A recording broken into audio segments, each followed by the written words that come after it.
નમસ્કાર 9 વાગ્યાની તમામ મહત્વપૂર્ણ ખબરો સાથે હું છું હેતવી અને સૌપ્રથમ વાત કરીશું વરસાદની।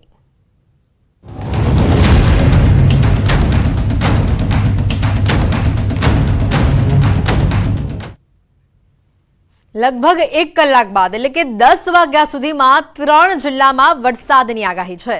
વલસાડ, અમરેલી, ગીર સોમનાથ આ 3 જિલ્લાઓ માટે વરસાદની આગાહી છે। સવારે 10 વાગ્યા સુધીમાં આ 3 જિલ્લામાં વરસાદની આગાહી આપવામાં આવી છે। હવામાન વિભાગ દ્વારા વરસાદ અંગે આગાહી આપવામાં આવી છે।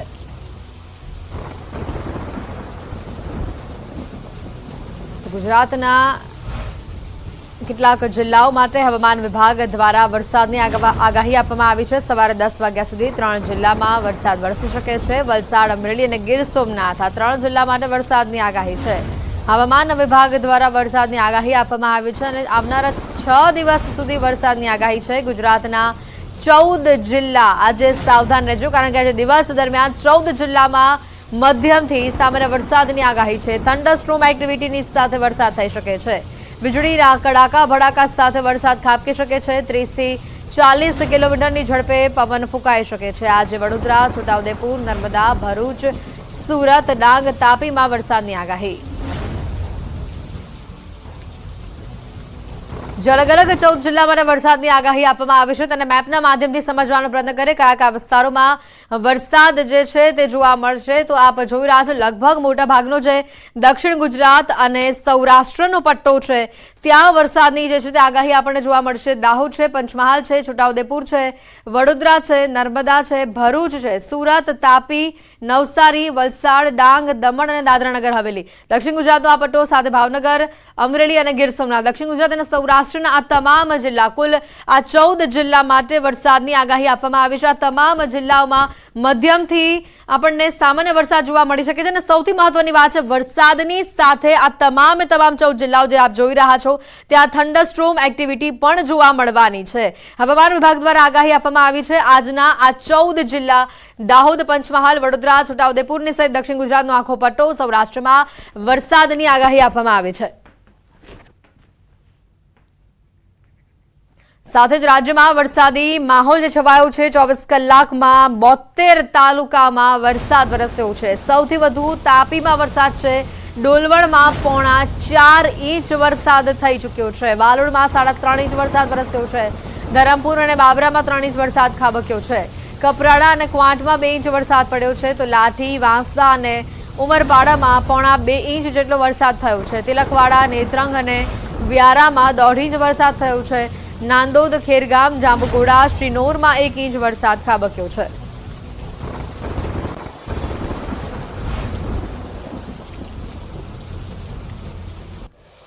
તો આ સાથે જ વાત કરીએ અમરેલીની। અમરેલીના બાબરામાં 2 કલાકમાં 3.5 ઇંચ જેટલો વરસાદ ખાબક્યો। ત્રબુડા ગામની સ્થાનિક નદીમાં ઘોડાપુર આવ્યું છે। સુખનાથ મંદિર પાસે નદીના વહેણમાં જીપ તણાઈ ગઈ। સ્થાનિક ઉકળાના પાણીના પ્રવાહમાં બોલેરો ગાડી તણાઈ હતી। મામલતદાર, પોલીસ, ફાયર વિભાગ સહિત ટીમ ઘટના સ્થળ પર પહોંચી હતી।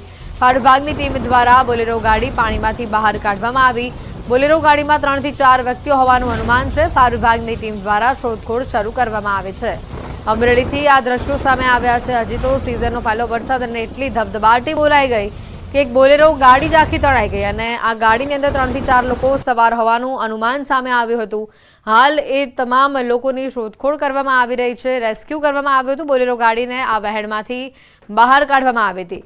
2 કલાકમાં જ 3.5 ઇંચ જેટલો વરસાદ ખાબકી ગયો। ત્રબોડા ગામની સ્થાનિક નદીમાં ઘોડાપુરની પરિસ્થિતિનું નિર્માણ થયું। સુખનાથ મંદિર પાસે નદીના વહેણમાં આખી જીપ તણાઈ ગઈ અને જેના આ દ્રશ્યો પણ સામે આવ્યા છે। રાજન ગઢિયા અમારી સાથે ફોન લાઈન પર સંવાદદાતા જોડાઈ ચૂક્યા છે। રાજન, જે રીતની માહિતી આવી હતી આ ગાડીની અંદર 3 થી 4 લોકો હોવાનું એક અનુમાન પણ આવ્યું હતું। હાલ તે લોકો મળ્યા છે, તેઓની ભાળ મળી છે? હેતવી, ગઈકાલે જે રીતે બાબરા વિસ્તારમાં વરસાદ થયો લગભગ 2 થી 2.5 ઇંચ જેટલો વરસાદ પડ્યો તેના કારણે ત્રંબોડા ગામની સ્થાનિક નદીમાં ઘોડાપુર આવ્યું હતું અને એક બોલેરો કાર તણાઈ હતી। મોડી રાત સુધી ફાયરની ટીમ અને સ્થાનિક લોકો દ્વારા શોધખોળ કરવામાં આવી રહી હતી કે આ ગાડીમાં કોઈ છે કે કેમ, પરંતુ હજુ સુધી કોઈ ભાળ મળી નથી કોઈ હોવાની। હેતવી, રાજનો આભાર માહિતી બદલ।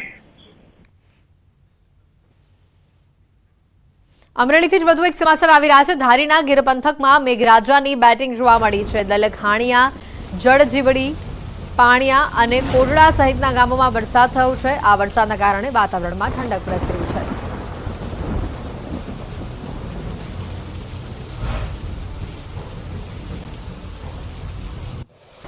અમરેલીના બાબરા શહેર અને ગ્રામ્ય વિસ્તારમાં વરસાદનું આગમન જોવા મળ્યું છે। બાબરા પંથકના ચોરખા, નીલવડા, તાઈબદર, કરિયાણા, દરેડ સહિતના ગામડાઓમાં વરસાદી માહોલ જોવા મળ્યો છે। ધોધમાર વરસાદ પડતા ખેતરો અને રસ્તાઓ પર વરસાદી પાણી વહેતા થયા છે।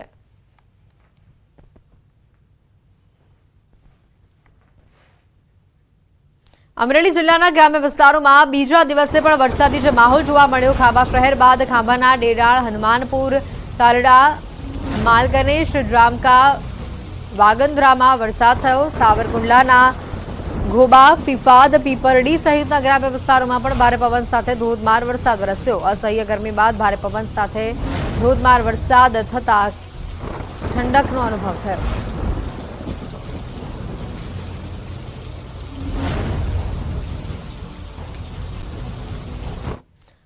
અમરેલી બક્સરાના ગ્રામ્ય વિસ્તારોમાં મેઘો મહેરબાન થયો, જેના પગલે માણકવાડા, હળિયાત, મોટા મુંજાસર ગામે વરસાદ વરસ્યો। મોટા મુંજાસર ગામની નદીમાં નવા નીર આવ્યા। સુકીભટ નદીમાં નવા નીરનો પ્રવાહ શરૂ થયો। અમરેલીથી આ દ્રશ્યો। અમરેલીમાં ગઈકાલે જે રીતે વરસાદનું આગમન થયું હતું, ભારે વરસાદ વરસ્યો। આ તમામ ગામડાઓમાં તાલુકામાં વરસાદી માહોલ અમરેલીમાં જોવા મળ્યો। માણેકવાડા, હળિયાત, મોટા મુંજાસર ગામે વરસાદ થયો। બક્સરાના ગ્રામ્ય વિસ્તારોમાં પણ ગઈકાલે આ જ પ્રકારનો વરસાદી માહોલ જોયો। ઠંડા પવનની સાથે વરસાદ આવતા લોકોને ભારે ઉકળાટ અને ગરમીમાંથી રાહત મળી હતી। સુકીભટ નદીઓમાં પણ નવા નીરની આવક થતા ધરતીપુત્રોમાં ખુશીનો માહોલ જોવા મળ્યો। તો આ તરફ બોટાદમાં ભારે પવનની વચ્ચે વાતાવરણમાં પલટો આવ્યો। શહેરના અનેક વિસ્તારોમાં ભારે પવનની સાથે વરસાદ થયો। પાળિયાદ રોડ, ટાવર રોડ સહિતના વિસ્તારોમાં વરસાદ થયો। વરસાદી ઝાપટું પડતા વાતાવરણમાં ઠંડક પ્રસરી।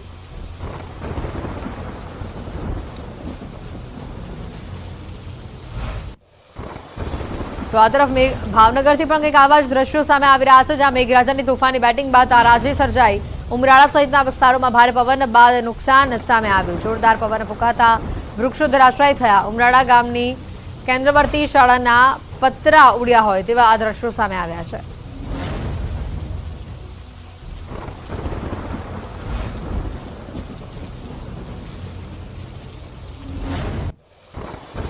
ભાવનગર જિલ્લાના પંથકમાં અચાનક જ વાતાવરણમાં પલટો જોવા મળ્યો। શિહોર, સોનગઢ સહિતના વિસ્તારોમાં મિની વાવાઝોડા સાથે ભારે પવન ફૂંકાયો। ભારે પવન સાથે આસપાસના વિસ્તારોમાં ધૂળની ડમરીઓ ઉડી। શિહોર, નવાગામ, સોનગઢ સહિતના વિસ્તારોમાં પવન સાથે ધૂળની ડમરીઓ ઉડી।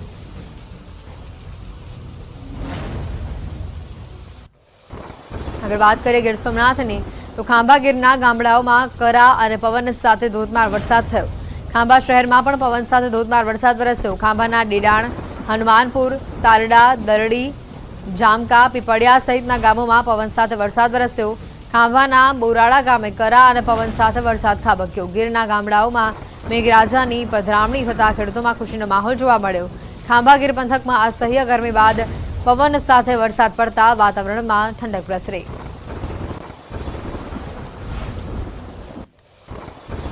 જૂનાગઢના વિસાવદર પંથકમાં ગાજવીજ સાથે ધોધમાર વરસાદ થયો। સિઝનનો સૌપ્રથમ વાવણી લાયક વરસાદ થયો। લાલપુર, વેકરિયા, મુંડિયારવણીના ખેડૂતોમાં ખુશી છે। અંદાજિત 2 થી 3 ઇંચ જેટલા વરસાદથી ખેતરોમાં પાણી ભરાયા છે। વાવણી લાયક વરસાદ થતાં ખેડૂતોમાં હરખની હેલી જોવા મળી।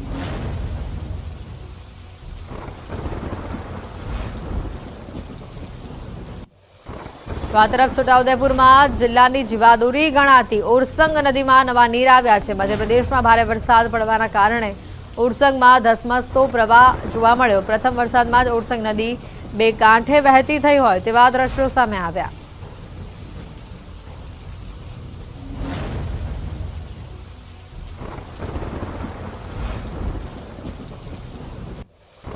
છોટાઉદેપુરના નસવાડીમાં ગાજવીજ સાથે વરસાદ થયો। ધોધમાર વરસાદ પડતા અસહ્ય ગરમીથી લોકોને રાહત મળી। ગાજવીજ સાથે વરસાદ વરસતા લોકોએ ગરમીથી રાહત અનુભવી। પ્રી મોન્સૂનના પહેલા વરસાદને નસવાડી તાલુકામાં લોકોએ આવકાર્યો। સહેજાબ અમારી સાથે ફોન લાઈન ઉપર સંવાદદાતા જોડાઈ ચૂક્યા છે। સહેજાબ, જે રીતનો વરસાદ વરસ્યો છે, સિઝનનો પહેલો વરસાદ જ, અને ઓરસંગ નદી બે કાંઠે વહેતી થઈ, ખેડૂતોમાં ખુશીનો માહોલ જોવા મળ્યો, લોકોમાં પણ આનંદ જોવા મળ્યો।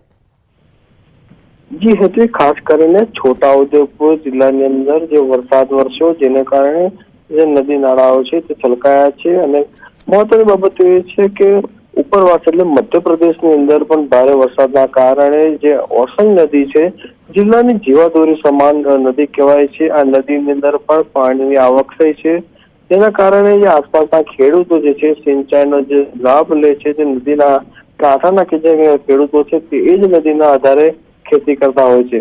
કારણ કે જે વિસ્તાર છે સિંચાઈથી ત્યાં પાણીની કોઈ વ્યવસ્થા નથી, નદીના આધારે જ તેઓ ખેતી કરતા હોય છે। ત્યારે આજે નદીની અંદર જયારે પાણી આવ્યું છે તેના કારણે ખેડૂતોની અંદર ખુશી જોવા મળી છે। સાથે સાથે જે છોટાઉદેપુર જિલ્લાની અંદર જે વરસાદ વરસ્યો છે તેના કારણે જે અસહ્ય ગરમી હતી તેને ઠંડક થઈ છે, તેના કારણે આ ગરમીથી લોકોને રાહત મળી છે અને ઠંડકનો અનુભવ કરી રહ્યા છે। જી સહેજાબ, આભાર માહિતી બદલ। તો છોટાઉદેપુરમાં વરસાદી જે માહોલ જોવા મળ્યો, બાળકોમાં ખુશી જોવા મળી, લોકોને ગરમીથી રાહત મળી, ધરતીપુત્રો પણ આનંદમાં જોવા મળ્યા। વધુ સમાચાર નર્મદાથી। સ્ટેચ્યુ ઓફ યુનિટી અને એકતાનગરમાં ભારે પવન સાથે વરસાદ વરસ્યો, ગરમીમાં ભારે રાહત થતા પ્રવાસીઓ ઘેલમાં જોવા મળ્યા। સાગબારા ડેડિયાપાડા વિસ્તારમાં પણ વરસાદ જોવા મળ્યો। રાજપીપળા શહેરમાં વાતાવરણમાં પલટા બાદ ધોધમાર વરસાદ વરસ્યો।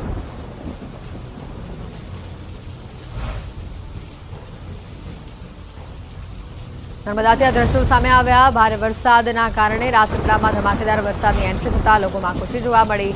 ભારે ઉકળાટ અને ગરમીથી લોકોને રાહત મળી। રાજપીપળામાં વાતાવરણમાં અચાનક જ પલટો આવતા ધોધમાર વરસાદ વરસ્યો, અને જેને લઈને લોકોમાં ગરમીથી રાહત જોવા મળી। બીજી તરફ ધરતીપુત્રોમાં પણ આનંદનો માહોલ જોવા મળ્યો। સુરતના બારડોલી, માંડવી અને માંગરોળ, મહુવા પંથકમાં વરસાદી માહોલ જોવા મળ્યો। બારડોલીના ખોજ, પારડી સહિત માંગરોળ તાલુકાના વાંકલ, લવેટ, પાનેશ્વર સહિતના વિસ્તારોમાં વરસાદ વરસ્યો। વરસાદ વરસતા રસ્તા ઉપર પાણી વહેતા થયા। ભારે ઉકળાટ બાદ વરસાદ શરૂ થતા લોકોને ગરમીથી રાહત મળી। વરસાદ વરસતા વાતાવરણમાં ઠંડક પ્રસરી છે। કાપણી કરેલ અને તૈયાર પાક ખેતરમાં પડ્યો હોવાથી ખેડૂતોની ચિંતા વધી હોવાનું સામે આવ્યું છે।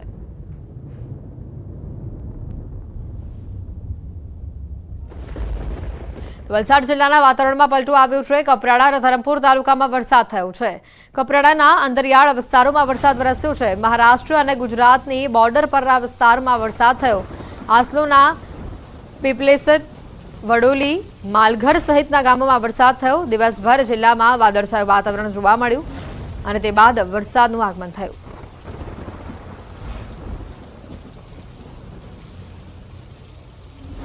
આસલોના પીપલસેતમાં વરસાદ જોવા મળ્યો। વલસાડના આસપાસના ઘણા ગામોમાં તાલુકામાં વરસાદી માહોલ જોવા મળ્યો।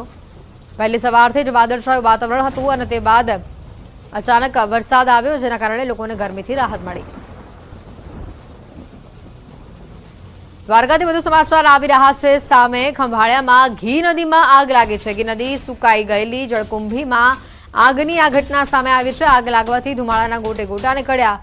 ફાયર વિભાગે ભારે જહેમત બાદ આગ પર કાબુ મેળવ્યો।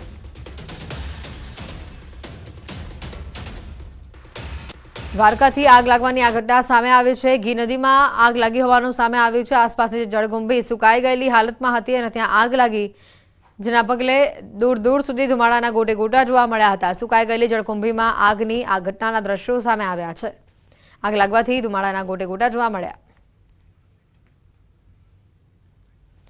વડોદરાના કોટા ગામ પાસે વીજળી પડવાથી એકનું મોત થયું છે। શંકર મારવાડી નામના વ્યક્તિનું મોત થયું છે। વાડીથી પાછા ફરતા સમયે વીજળી પડી હતી। મૃતદેહને સયાજી હોસ્પિટલ ખાતે લાવવામાં આવ્યો। શહેરમાં મોડી સાંજથી વીજળીના કડાકા સાથે વરસાદ શરૂ થયો હતો। કોટા અમારા પાછળ ત્યાં મેદાન છે, મેદાનમાં બેસવા ગયા હતા, વરસાદ પડ્યો ને વીજળી પડી, એમાં આવું થયું। વાત કરીએ મુંબઈની, તો મુંબઈમાં પણ ભારે વરસાદથી હાહાકાર જોવા મળ્યો છે। જાહેર રસ્તાઓ પર 2-2 ફૂટ પાણી ભરાયા છે। સમય કરતા ચોમાસાની વહેલી ધમાકેદાર એન્ટ્રી જોવા મળી। મુશળધાર વરસાદ પડતા જનજીવન અસ્તવ્યસ્ત થયું છે, અને હજી પણ હવામાન વિભાગનું ભારે વરસાદનું એલર્ટ છે। 2-2 ફૂટ પાણી ભરાતા અનેક વાહનો ફસાયા છે। અનેક દુકાનો અને ઘરોમાં પાણી ઘૂસી ગયા છે। પાલઘર જિલ્લામાં રસ્તાનો એક ભાગ ધસી પડ્યો હતો, જેના કારણે મુંબઈ અમદાવાદ નેશનલ હાઈવે પર 4 કલાકથી વધારે સમય સુધી વાહન વ્યવહાર પ્રભાવિત થયો હતો। વરસાદનું આગમન મુંબઈમાં સમય કરતાં વહેલું થયું અને ધમાકેદાર વરસાદની જે એન્ટ્રી જોવા મળી, રોડ રસ્તા પર પાણી ભરાયેલા આ દ્રશ્યો સામે આવ્યા। સૌથી વધુ અસર વાહન વ્યવહારને પડી હતી। નેશનલ હાઈવે પર પણ વરસાદી પાણી ભરાતા અવરજવર માટે લોકોને ભારે મુશ્કેલી વેઠવી પડી હતી। અનેક વાહનો ફસાયા હતા, તો કેટલીક દુકાનોમાં પણ પાણી ઘૂસ્યા હોય તેવા દ્રશ્યો સામે આવ્યા હતા। દેશમાં ચોમાસાની એન્ટ્રીની સાથે હવામાને પોતાનો મૂડ બદલ્યો છે। દેશમાં એક સાથે 4 સાયક્લોનિક સર્ક્યુલેશન જોવા મળી રહ્યા છે। उत्तर और उत्तर पूर्व में 3 साइक्लोनिक सर्क्युलेशन है, જ્યારે पश्चिम में 1 साइक्लोनिक सर्क्युलेशन है। हाल में एक वेस्टर्न डिस्टर्बन्स पण सक्रिय थई रह्युं छे। दक्षिण भारत में सियर झोन सक्रिय है। अरब सागरना भेजवाळा पवन सहित 2 पवनों भेगा थया छे। सियर झोन बन्यो छे। हाल मुंबई में भारे वरसाद वरसी रह्यो छे।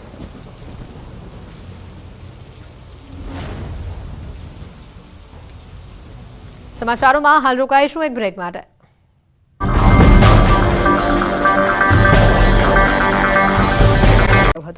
रियासी में तीर्थयात्रिको भरेली बस पर फायरिंग थयुं। फायरिंग बाद बेकाबू बस खाड़ी में पड़ता 9 लोकोना मौत थया छे। आ दुर्घटना में 33 लोकोने ईजा पहोंची छे, जेओने होस्पिटल खसेडवामां आव्या हता। आतंकवादीओ वैष्णोदेवी दर्शन माटे जता यात्रिकोनी बसने निशान बनावी हती। मुसाफरोथी भरेली बस शिवखोड़ीथी कटरा परत फरी रही हती। बसमां 45 मुसाफरो सवार हता। पौनी अने शिवखोड़ी वच्चे कांडात्राथ विस्तारमां चांडी मोड़ पासे पहलेथी ज घुसी आवेला आतंकवादीओए बसनी सामे आवीने गोळीबारी करी। अचानक थयेला फायरिंगना कारणे ड्राइवर काबू गुमाव्यो અને बस लगभग 200 फूट ऊंडी खाईमां पड़ी। हम इस समय उसी घटनास्थल पर मौजूद हैं जहां बीती कल शाम को आतंकियों की तरफ से कायराना हरकत को अंजाम दिया गया था। श्रद्धालुओं से भरी बस के ऊपर जो है वो हमला किया गया था। ये वही स्पॉट है जहां पर पहली गोली जो थी वो उस चालक को लगाई गई थी, जो चालक श्रद्धालुओं से भरी हुई बस को चला रहा था। ये तस्वीरें आप साफ तौर पर देख सकते हैं कि अभी जो है वो सेना के जवान जो है वो अत्याधुनिक हथियारों से लैस होकर के जो है वो अब कहीं ना कहीं सर्च ऑपरेशन को जो है वो अंजाम देंगे। ये जो गाड़ियाँ आप बख्तरबंद गाड़ियाँ देख रहे हैं, ये गाड़ियाँ जो है वो इन गाड़ियों में जो है वो सुरक्षा बल इस समय जो है वो लैस हैं और अब जो है वो पहाड़ों की तरफ जो है वो रुक करना शुरू कर देंगे। ये एक्सक्लूसिवली तस्वीरें आपको नेटवर्क 18 की तरफ से दिखाई जा रही हैं और ये अब ये घना जंगल जो है वो खंगालने की कोशिश करेंगे। मेरे विजय आपको दिखाने की कोशिश करेंगे ये जो ऊपरी इलाका है ये बिल्कुल जो है वो घना जंगल है और अगर मेरे नीचे वाली की तरफ की अगर बात करें वो भी जो है वो घना जंगल है। ये सुरक्षा जो कर्मी हैं भारतीय सेना के जवान जो हैं वो अब लगातार जो है वो पूरे इलाके को खंगालेंगे। सुबह सुबह की ये तस्वीरें हैं और ये सुरक्षा बल जो है वो अत्याधुनिक हथियारों से लैस होकर के अब जो है वो छानबीन पूरे जंगल की करेंगे कि आखिरकार आतंकी जो है वो वारदात को अंजाम देकर के कैसे जो है वो निकले। लेकिन मैं स्पॉट की कुछ तस्वीरें, कुछ झलकियाँ दिखाना चाहता हूँ। कहाँ पर पहली गोली लगी थी, कितने दूर जाकर के बस चालक ने अपनी तरफ से कोशिश जरूर की थी कि बस को जो है वो सुरक्षित सही ठिकाने तक लगाया जाए, लेकिन हालत जो थी वो काफ़ी ख़राब हो चुकी थी चालक की, क्योंकि ताबड़तोड़ गोलियाँ जो थी वो चलाई गई थी। ये वो तस्वीरें हैं जो जहाँ पर पहली गोली जो थी वो आतंकी की तरफ से जो है वो उस चालक के ऊपर लगाई गई थी। ये कांच आप बिखरे हुए देख रहे हैं और इसके कुछ मीटर, कुछ कदम आगे तक जो है वो चालक अपनी तरफ से कोशिश जरूर करता है कि गाड़ी को जो है वो सही ठिकाने लगाया जाए। ये वही मोड़ है जहाँ पर आतंकियों की तरफ से कल हमला किया गया था, जिसके बाद जो है कुछ मीटर आगे जाने के बाद जाकर के बस जो है वो सीधी गहरी खाई में जो है वो लुढ़क जाती है, क्योंकि चालक का बिल्कुल भी नियंत्रण अपने वाहन पर नहीं रहता है। ये तस्वीरें आपको दिखाई जा रही हैं नेटवर्क 18 पर एक्सक्लूसिवली और ये यहाँ तक यानी कि कुछ मीटर तक जो है वो चालक जरूर अपने वाहन को सुरक्षित, श्रद्धालुओं को सुरक्षित जो है पहुंचाने की कोशिश करता है। चालक और सह चालक को टारगेट बनाया गया था और दोनों की जो है वो मृत्यु हो चुकी है और अब कई सारे श्रद्धालु जो हैं वो भी घायल हैं। 33 के करीब श्रद्धालु जो हैं वो घायल हैं और मृतक की जो पहचान है वो फिलहाल बाहरी राज्यों से ही बिलोंग करते हैं। 9 यात्रियों की मौत हुई है इस घटना में और 33 के करीब श्रद्धालु जो है वो गंभीर अवस्था में हैं और फिलहाल अभी तक की अगर जानकारी की बात करें तो सुरक्षा जो है वो चाक चौबंद कर दी गई है। साथ ही 2 मोड़ अगर आगे की अगर बात करें तो राजौरी ज़िला जो है वो शुरू हो जाता है। राजौरी ज़िले की सरहद जो है वो बिल्कुल ही नज़दीक है और इस स्पॉट को जो है वो झंडी मोड़ जो है वो कहा जाता है। और ये कंडा इलाका है जहाँ पर कल इस घटना को आतंकियों की तरफ से अंजाम दिया गया था। ये वही मोड़ है जिस मोड़ पर कल आतंकियों की तरफ से बड़ी वारदात को अंजाम दिया गया था। ये सुरक्षाकर्मी आप देख सकते हैं कि अत्याधुनिक हथियारों से जो है वो लैस होकर के अब लगातार जो है वो जंगलों की तरफ रवाना हो रहे हैं। और ये बियाबान जंगल जो है वो कहीं ना कहीं आतंकियों को पनाह दिए हुए है। लेकिन अभी तक की जानकारी ये भी सामने आ रही है कि सुरक्षा बलों ने कुछ लोगों को जो है वो अपनी गिरफ्त में भी लिया है। पूछताछ जरूर की जा रही है। न्यूज़ 18 नेटवर्क के लिए करणदीप सिंह, रियासी।